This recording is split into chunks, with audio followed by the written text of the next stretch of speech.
Tonight seems a little bit historical, and that's not because it's my first sermon that I have done in front of people besides my seminary buddies. It's because of the manner in which we're meeting tonight. The passage that we read out of Colossians is part of a letter that were written to some early church members in the city of Colossae. And Colossae is a city that was part of the Roman Empire in Asia Minor, and it's actually no longer existent anymore today. But Christians in the early church did not have buildings. They didn't have land. They met generally in a rented space, or they met in a home, like we are tonight. So history is kind of repeating itself tonight. So the early Christians were also scattered in different cities, and they didn't have a lot of interaction with each other. And they also didn't have Bibles like what we have today. They probably had the Torah, so the Old Testament, but they didn't have just a Bible. This wasn't a thing. So for them to get a letter from one of their itinerant missionaries who loved them very much was a very special thing. So letters were also a commonplace part of Greco-Roman life, but these letters were extra special. Paul used his letters to teach, to encourage, and so they kept these letters. They were precious. They kept them, and they read them together.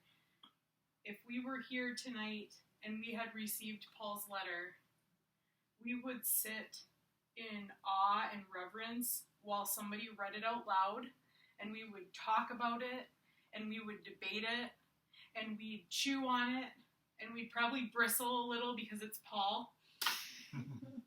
And we would hold that letter dear. It would stay with the church.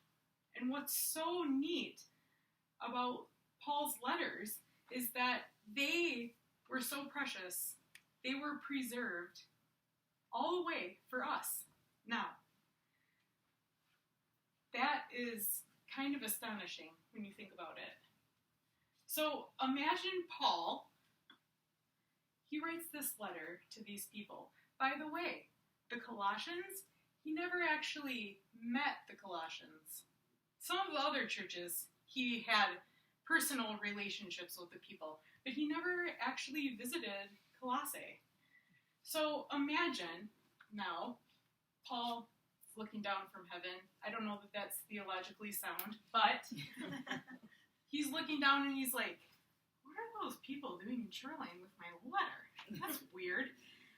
Imagine that how astonished you'd be if somebody so many years down the road that you didn't know was still reading your letter and trying to glean everything out of it that you could.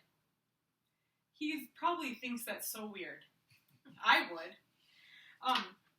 But that's how it is. So here we are, and now we're the people that are debating, bristling a little bit, wondering, what is he meaning here? So last spring I took a course on Paul. I took a class on the Pauline corpus, and the Pauline corpus is a very fancy way of saying the impressive body of the letters of Paul. And I thought I'd have a lot of my questions answered about Paul, because I had quite a few. I thought at the end of the term, my very scholarly German professor would hand me back my brain tied up in a bow, and I'd know and be reconciled with everything to do with Paul. But after 2 very long research papers that I had to do, I still had so many questions. In fact, 2 hours hours before my last final paper was supposed to be handed in, I discovered Colossians 1. Some of it has been, people think that it was an early Christian hymn called the Christ hymn. Now imagine you're a singer. You wrote your whole paper on part of Colossians 2. You find a hymn that would have been so neat. It was very sad. I handed in my paper. I lamented to my professor. I really wish that I could start again in Colossians 1. And he very graciously accepted my final paper. And he said, don't worry. You will have plenty more opportunities to study Colossians 1 and present it in some way. I know it. And so, here I stand before you, preaching on verses of an ancient letter to people in a city that no longer exists. And I say to you that it is written, what is written is timely for us. And although we are a church that Paul has never met, let's look at what he has to say. All the writings of Paul, as I think I've said before, it's evident that there's always some situation, some specific reason why he's writing to the church. Now, there's always a macro reason and a micro reason. The macro reason is mostly things that have to do with countering the Roman Empire and the highly idealized world that was. But we are going to talk about the localized conundrum tonight, the micro. I wouldn't call it a problem, but it was kind of a situation for the believers in Colossae. Some of Paul's fellow missionary brethren had shared with him that there were some believers in the church in Colossae who were participating and propagating kind of an ascetic, some additional ascetic practices, which asceticism is kind of self-denial through, well, let's read about it. I actually have a verse. So they were taking on these additional practices because they were supposed to make them super spiritual.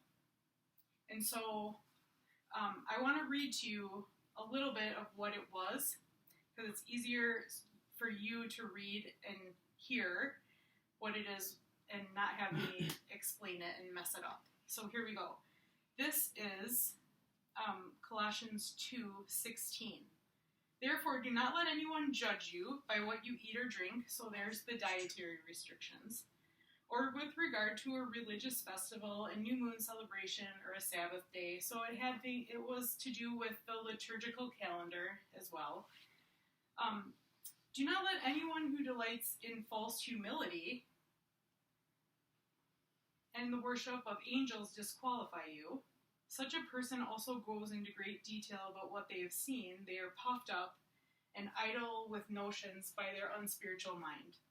They have lost connection with the head, from whom the whole body, supported and held together by its ligaments and sinews, grows as God causes it to grow. Now, I don't want to get involved in what exactly this practice was, because I don't think that is the heart. It's not showing you the heart of what it was, but Eugene Peterson writes in the Message in Colossians 2:23 what I think is a better understanding of what was happening here. So he says, they even give the illusion of being pious and humble and ascetic, but they're just another way of showing off, making yourselves look important. So what was happening in the church in Colossus was that they were taking on these extra practices, and in doing so, causing divisions between themselves, because some people were feeling better than other people. Some people were feeling more spiritual than other people. And so it was causing division in the church. And so Paul's reason for writing this letter was to call them back to the basics of the hope of the gospel. When he writes in Colossians 2:2, my goal is that they may be encouraged in heart and united in love, so they may have the full riches of complete understanding, in order that they may know the mystery of God, namely Christ. So his goal was to call them back to the simple hope of the gospel, and he does so very succinctly in the Christ hymn and in our passage. So he starts out laying this foundation before we move into chapter 2 and chapter 3, which are more having to do with more practical matters. He lays out what we're going to read right now in a very succinct way, and I think its placement before these rules chapters is an important thing for us to think about, because the hope of the gospel and the message of the gospel is more important than having people follow rules. If they would have followed the rule, if that would have been what was important, Paul would not have written this letter. So, we read in 13 and 14, he has rescued us from the dominion of darkness and brought us into the kingdom of the Son he loves, in whom we have redemption, the forgiveness of sins. It's very clear here.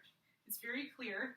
He uses present tense and past tense to show that these things have already come to pass.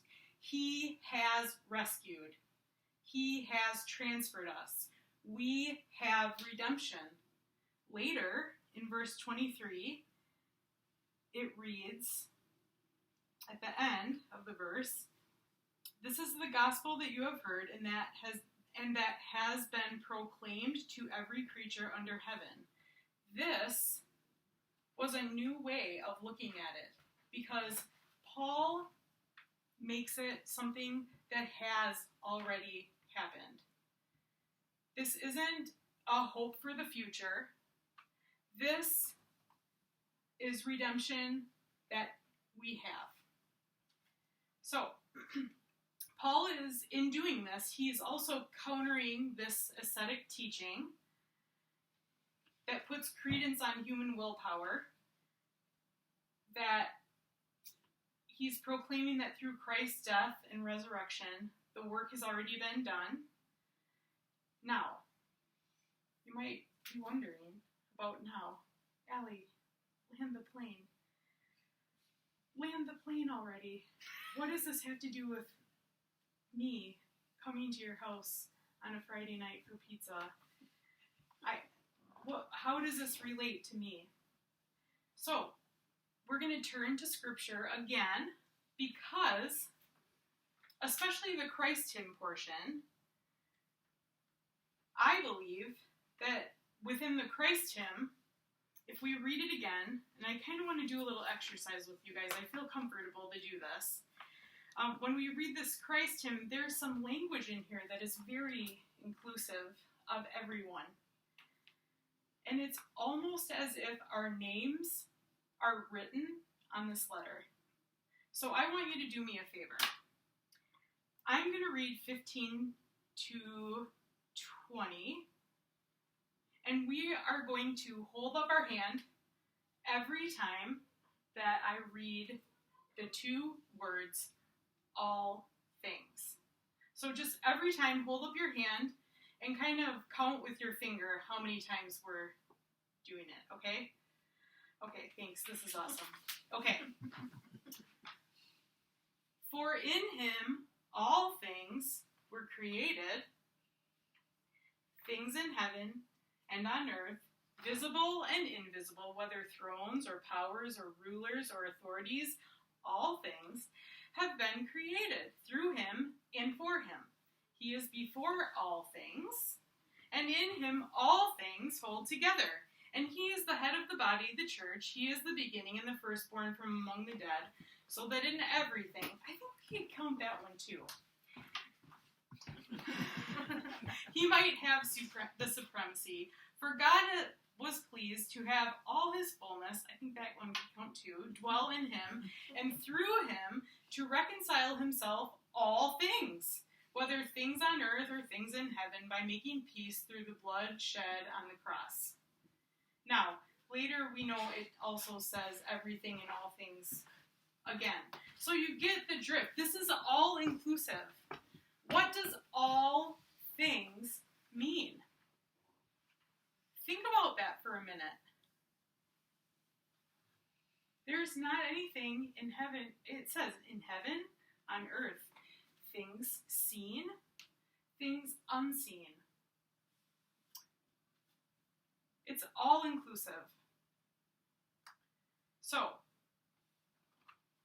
there is repetition in here because it's a hymn, we know that, right? But when you add in the things seen, things unseen, principalities, powers, there's not much more. What is there after that? We have heaven and earth. That's what we know. And I think that when Paul brings in the things visible and things invisible, maybe some people might think about like spiritual warfare, angels, demons, whatever. But what it means for me is a nod to where our human limit of intelligence fails. And what it's saying is that God holds all things together. So our human intelligence may fall short. There may be things in my life I don't want other people to know, things that I'm ashamed of, things in my past, but all of that is put away because all things have been redeemed. So, in reality, we're no different than the believers in Colossae. There's another example of history repeating itself right there, because the ideology of the empire has now been translated into Make America Great Again, or whatever. We have all those same ideals. We hold people to very high standards of beauty, wealth, power. Who doesn't know the pressure and the cultural need to fit in?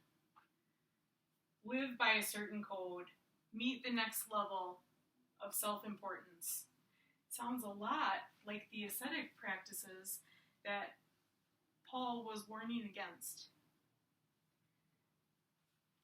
So some of these things that when we look at Paul and we think, oh, he was being judgmental, I think we have to start looking at what the heart of it was and seeing that we have some of those same heart patterns that we have to work on today. And it's not so cut and dry.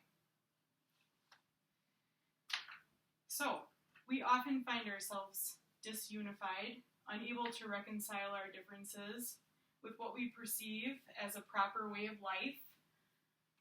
We often feel alienated from God and from people when we fail to meet the human standards, or when someone else fails to meet human standards. But Paul, he talks about verse 21 here, and again, it's interesting to see the way that he frames it. Once you were alienated from God and were enemies in your minds because of your evil behavior, but now he has reconciled you by Christ's physical body through death to present you holy in his sight, without blemish and free from accusation. The past is where you were once alienated. We aren't alienated anymore here, because now he has reconciled us. The language here is that the past is the past. We were once alienated, we're not anymore, we're reconciled. And it's not just you're reconciled because you believe this way, and you're almost reconciled. Got some work to do. And while that person can never be reconciled, this is once you weren't, now you are. And it's all things reconciled. This is freedom for us. And this is freedom when we think of other people in situations that we consider hopeless. This is freedom for them too, and freedom of how we interact with the world. So, this is my conclusion. Much like we are unsure of the source of this Colossian teaching, I don't know the source of your alienation tonight. That's for you to think about, breathe through, and find peace with. I do know whether it exists as an outside force or whether it's that still small and mean voice inside your head, and that happens to me sometimes. I do know that any message that does not include you in the all things, and any message that doesn't offer hope of the gospel or love of God, and for Christians it's through Christ. But if you're offered a message that doesn't give you hope, it isn't a message that you need to push repeat and listen to again. Let it go in one ear and out the other, and go back to Colossians 1, because we are part of all the things. I love that, all the things. And through Christ we have been reconciled. Praise God. Amen. Praise God. Let's pray.